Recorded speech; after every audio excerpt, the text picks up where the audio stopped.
Hello everyone, welcome back to my channel Pannalakshareddy. So ఈ వీడియోలో మనం ఏం చూసుకుంటామంటే క్లౌడ్ కంప్యూటింగ్ పార్ట్ 3.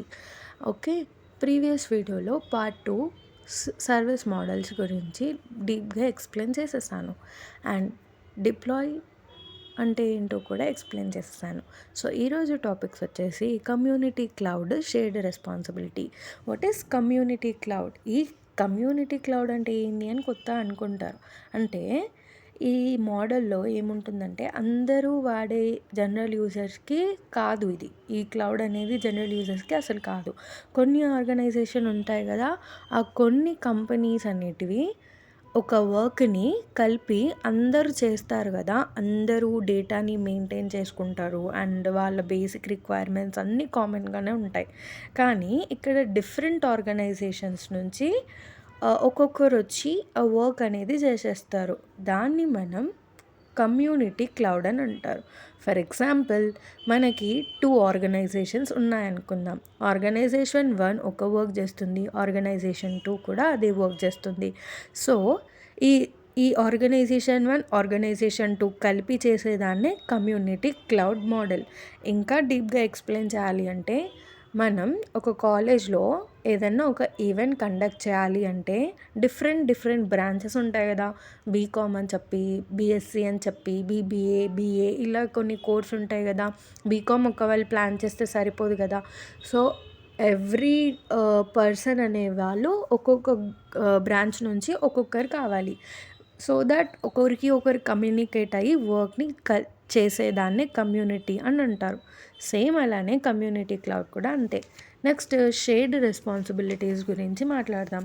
ఈ మోడల్లో అందరు ఏం చేస్తారు, రిసోర్స్ అన్నీ కూడా మనకు కావాల్సిన సర్వర్, స్టోరేజ్, నెట్వర్క్ ఇవన్నీ వర్చువల్గా సర్వీస్ ప్రొవైడర్ ఉంటారు కదా, వాళ్ళ దగ్గర డేటా సెంటర్స్ నుండి మనం తీసుకుంటాం. అంటే రెంటల్ బేస్ అనమాట. ఫర్ ఎగ్జాంపుల్, మనం లంచ్ ఎలా అయితే షేర్ చేసుకుంటామో ఇక్కడ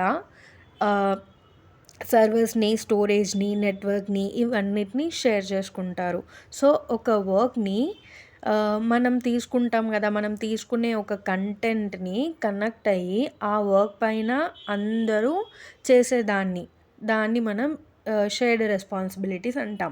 అండ్ ఇంకొకటి, జనరల్గా ఈ షేర్డ్ రెస్పాన్సిబిలిటీ మోడల్ గురించి చెప్పాలంటే, సపోజ్ మీరు ఒక హౌస్ని రెంట్కి తీసుకున్నారు అనుకోండి. సో హౌస్కి మీకు నచ్చింది అనుకుందాం కొంచెం సేపు. ఆ హౌస్ నచ్చక ముందు మీరు ఏమేమి థింక్ చేస్తారు, ఏమేమి చూస్తారు, మొత్తం సర్వే చేస్తారు కదా.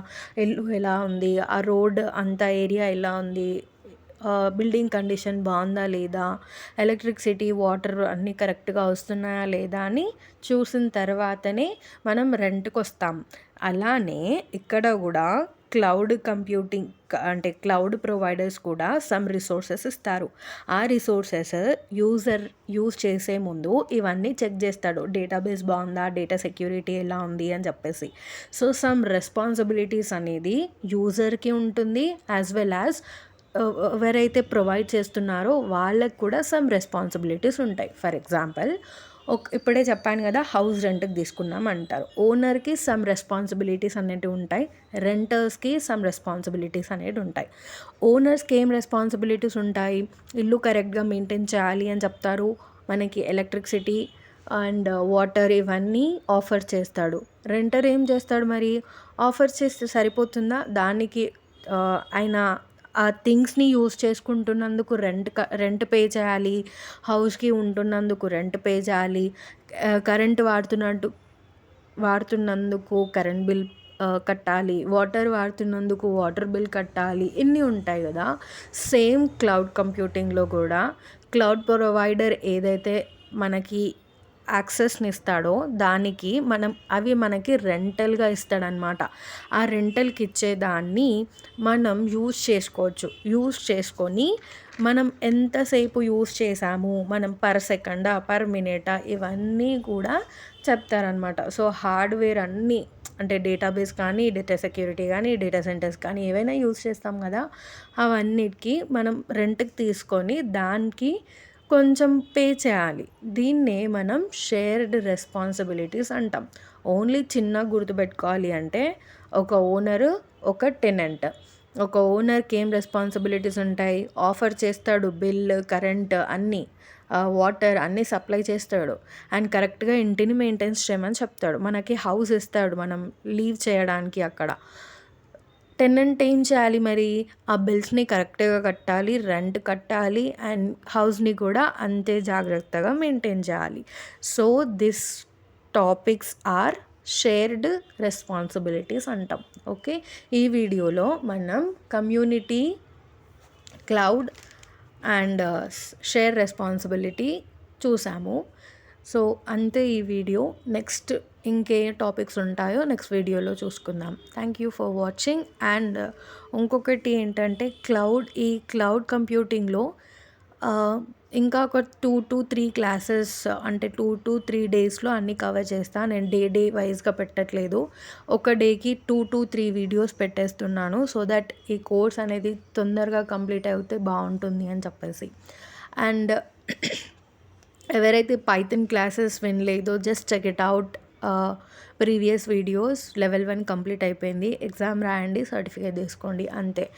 అండ్ లెవెల్ 2 వినండి, దట్స్ ఇట్. పైథాన్ కూడా ఒక 2-3 క్లాసెస్లో కూడా అది కూడా నేను కవరప్ చేసేస్తా. అండ్ ఇంకొకటి నేను కొత్త కోర్స్ లాంచ్ చేస్తున్నా, that is AI basics for beginners. AI గురించి ఒక కంప్లీట్ డీటెయిల్డ్ వీడియో అనేది చేస్తున్నా. సూన్ నేను మ్యారథాన్ వీడియోస్ కూడా చేయాలనుకుంటున్నా. If you are supporting and please comment చేయండి. సో దాట్ కమెంట్స్ బాక్స్లో మీకు రిజిస్ట్రేషన్ లింక్ అనేది ఉంటుంది. ఇది కంప్లీట్గా ఫ్రీ కదా, రిజిస్ట్రేషన్ అవుతే ఏమవుతుంది? కంప్లీట్గా ఫ్రీ కాబట్టే చెప్తున్నా. సర్టిఫికేట్కి ఇవ్వడానికి నేను మీకు రిజిస్టర్ కమ్మని చెప్తున్నాను అంతే. Thank you for watching. Please subscribe this channel and share this video.